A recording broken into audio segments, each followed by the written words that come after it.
안녕하세요. 18.5도입니다. 감사합니다가 2회를 방송했습니다. 신하균이라고 하는 좋은 배우의 연기를 볼 수 있다는 점에서 참 반갑죠. 드라마를 보다 보니까 드라마 구조가 참 재미있습니다. 신하균이 연기하는 신차일이 진짜 빌런 황세웅을 잡는 것에서 결국에는 자기 자신을 극복한다는 복선이 깔린 것 같아서 흥미롭죠. 18.5도 감사합니다를 따라가 보려고 합니다. 오늘은 첫 시간으로 진짜 빌런 황세웅을 이야기하려고 합니다. 황세웅이 빌런인 이유 세 가지인데요. 언뜻 보면 빌런은 황대웅 부사장 같아 보이죠. 그런데 이화까지 오는 과정을 보면 황세웅 사장과 신차일 팀장의 대결이 앞으로 될 것으로 보입니다. 황세웅은 철저히 계획적이고 빈틈없이 행동하려는 강박관념이 있다고 소개가 되어 있습니다. 그건 둘째로 태어난 콤플렉스가 있기 때문이라고 하죠. 얼핏 보면 비슷한 인물입니다. 신차일 팀장과 비슷하다는 거죠. 신차일 팀장은 어릴 때 아버지에 대한 사고와 기억으로 인해서 어떤 강박관념을 가진 것으로 보입니다. 둘째라는 강박관념과 또 어릴 때 아픈 기억으로 인한 강박관념, 그러니까 신차일과 황세웅은 어느 지점에서 아주 비슷한 인물이죠. 황세웅의 반대편에 있는 인물이 바로 황대웅 부사장이죠. 누가 봐도 악당이고 빌런입니다. 거칠고 과격하죠. 하지만 의리파입니다. 전무의 후견인이고 몸통으로도 얼핏 보이죠. 신차일도 칼날을 황대웅 부사장에게 겨룹니다. 삼척동자도 알아볼 그런 빌런이죠. 그런데 황대웅은 진짜 빌런이 아니고 황세웅이 빌런일 것 같습니다. 세 가지 이유가 있는데요. 첫째, 노트북입니다. 노트북에는 비리장부 파일이 있죠. 그걸 황대웅이 불살라버립니다. 증거 자료를 날려 버리려고 했던 것으로 보이지만 아마도 황대웅은 그걸 모르는 것으로 보이죠. 상무가 부사장에게 이걸 얘기해야 하지 않을까라고 전무에게 말을 했던 걸 보면 부사장의 계획하에 일어난 일은 아닌 것 같습니다. 부사장은 몰랐던 것 같죠. 부사장은 전무를 아저씨라고 지칭하고요. 아저씨는 조금 해먹어도 된다고 합니다. 아버지도 눈 감아줬다고 하죠.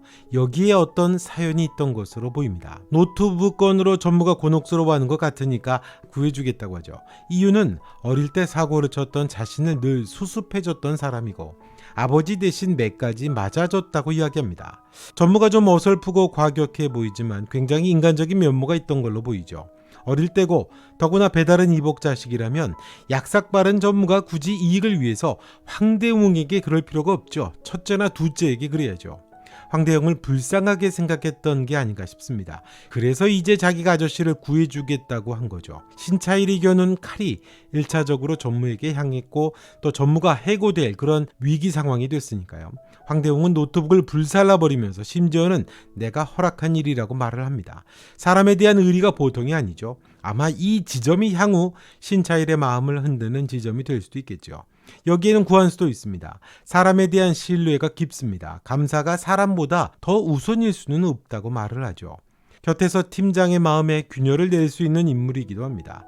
드라마에서 인물들은 황대웅과 황세웅, 또 신차일과 구한수 이렇게 서로 대구를 이루면서 비슷한 구조를 만듭니다. 한 팀, 그러니까 구한수와 신차일은 어릴 때 상처로 인한 강박을 치료해주는 역할이 되고 또 다른 한 팀, 그러니까 황세웅과 황대웅은 대결을 통해서 정체를 밝히게 되고 무너지게 하는 관계가 되는 거죠. 황대웅이 비리에 개입했다라고 하는 직접적인 증거들이 없죠. 황대웅이 진짜 빌런이 아닌 두 번째 이유는 세웅이 자주 하던 말이 있습니다.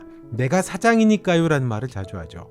황대웅에게도 그렇고 전무에게도 내가 사장이니까 이 말을 자주 합니다.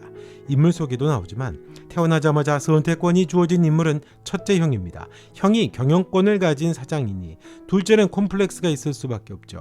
사장이라는 타이틀에 집착하는 황세웅의 깊은 욕망이 보입니다. 대웅은 사장인 세웅에게 신차일을 말할 때 사냥개라는 말을 했었죠. 새겨볼 만한 말입니다. 자기를 제거할 사냥개라는 표현이죠. 언뜻 보면 회사를 경영하는 데 있어서 암적인 존재가 부사장 황대웅이고 부사장을 제거해서 회사를 정상적으로 만들려는 것처럼 표면적으로 보이죠.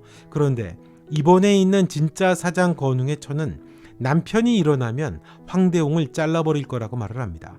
회사를 경영해온, 부패해진 회사를 경영한 건 형인 건웅이고 또 2인자였었을 세웅이었던 겁니다.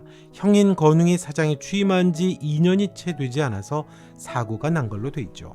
그 사고 이후에 세영이 사장이 됐습니다. 그리고 회사의 경영은 5년째 적자를 면치 못했다고 했거든요. 회사의 경영이 적자를 면치 못하는 원인은 과격해 보이는 황대웅에게 있는 것처럼 보이지만 실제적으로 경영에 관여해왔던 사람, 그건 형인 건웅과 세웅입니다. 회사가 경영권을 가지고 다툼을 하고 있다면 회사의 경영이 제대로 돌아갈 리가 없겠죠. 둘째 컴플렉스로 사장이 되지를 못하는 세웅과 첫째 간의 갈등이 있다면 그건 회사의 경영과 문제가 있지 않을까요? 회사의 적자의 원인이 되지 않을까요? 그토록 되고 싶었던 사장이 됐으니 자기도 모르게 자기 안에 있는 그 욕망, 욕구, 내가 사장이니까 라는 말이 본능적으로 자꾸 튀어나왔던 거지요. 건웅의 사고는 취임 2년이 안 된 사고입니다. 혼수 상태로 보이죠. 큰 사고 같습니다. 세웅이 계획했던 사고가 아닌가 싶죠. 그 사고로 인해 자신이 사장이 됐던 거니까요. 병실에서 형의 손을 잡으며 형님 호흡 잘하시네요 라는 말투를 들어보면 좀 서늘하게 들리지 않나요? 또 우연히 만난 신차이를 형의 생일 자리에 데리고 가서 뜬금없이 직원들을 대표해서 왔다고 거짓말을 하기도 합니다. 형의 사고는 단순한 우연이 아닐 것으로 보이는 이유죠. 세웅의 입장에서 남은 정적은 배다른 막내 바로 황대웅입니다. 가장 어려운 상대죠. 따르는 사람도 많고요.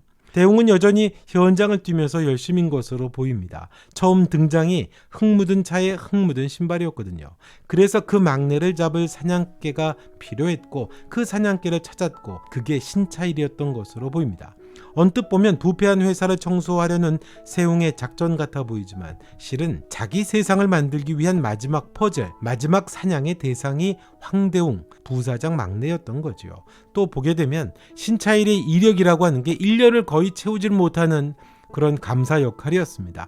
한 번 쓰고 버리기에 참 좋지 않습니까? 그렇기 때문에 이력이 짧고 1년 이하의 감사 경력만을 갖고 있었다라고 하는 의미도 사냥개로서는 아주 적합했던 그런 배경을 설명한 게 아닌가 싶습니다. 어설픈 정무와 황대웅을 엮는 사냥감으로 만들었던 거죠. 세웅은 신차일에게 뜬금없는 말을 던졌습니다. 직원들한테 사적인 얘기를 안 하는 편인데 팀장님에게는 하게 된다고 하면서 황대웅이 배다른 동생이라는 말을 합니다. 또 자신이 신차일 팀장을 믿는 거 알죠? 라고 하죠. 배다르고 거칠고 전물을 감싸고 노트북을 태워버리고 사냥개에게 피가 달라 거친 동생이라고 하는 그런 먹잇감을 신차일에게 던져준 걸로 보입니다. 의도성이 다분하죠. 제 생각에는 이 대목, 그러니까 내가 팀장님 많이 의지하는 거 알죠? 라는 대목에서 신차일은 황세웅에 대한 한 점 의심이 시작되지 않았을까 싶습니다. 언제 봤다고 그렇게 사람을 신뢰합니까? 신차일은 사람에 대한 맹목적인 믿음을 신뢰하지 않거든요. 뒤가 구린 사람의 미끼일겠죠. 아마도 신차일이 이것을 캐치하지 않았을까 싶습니다. 세 번째 이유는 뭘까요? 그건 작가가 정한 의도가 아닌가 싶습니다. 앞서 말씀을 드린 대로 자신과 비슷한 구조를 가진 황세웅을 잡고 극복하게 되면서 신차일 스스로도 자신 안에 드리워졌던 어두운 과거, 사람에 대한 불신을 강박적으로 가져야만 했던 자신의 한계와 아픔을 그렇게 극복하는 이야기 구조 때문인 거죠. 세웅은 신차일 외부로 드러난 자신의 모습이고 그걸 극복하는 과정이 필요한 거니까요.